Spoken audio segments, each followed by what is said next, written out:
Bonjour Dominique de Villepin. Bonjour. Pour la première fois de son histoire, l'Iran a attaqué directement Israël. Des centaines de drones, de missiles lancés dans la nuit de samedi à dimanche contre l'État hébreu.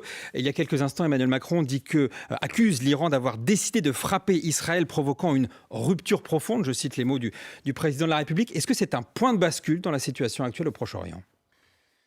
La suite nous le dira, mais ça peut l'être parce qu'il y a effectivement une escalade, il y a un seuil qui a été franchi dans les objectifs fixés par l'Iran, qui est de frapper directement le sol israélien. Ça, c'est une nouveauté, c'est une rupture donc, même si dans l'esprit des Iraniens, et c'est là où le diable est dans les détails, il y a sans doute eu la volonté de désamorcer cette escalade.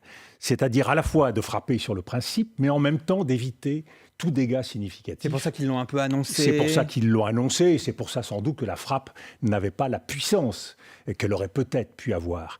Mais on voit bien que dans ce jeu qu'est celui de la dissuasion, eh bien, ça ne fonctionne pas comme ça. Parce que dans le fond, c'est aujourd'hui Israël qui a dans la main l'appréciation de cette escalade et donc la décision d'une riposte, sachant qu'on est déjà dans une séquence qui est une séquence longue, dont le dernier élément, c'était la frappe par Israël d'un consulat à Damas et la mort d'un certain nombre de gardiens de la Révolution. Donc, effectivement, nous sommes aujourd'hui dans une situation nouvelle avec cette étape qui a été franchie par l'Iran et qui peut nous introduire dans un conflit d'un nouveau type. Et finalement,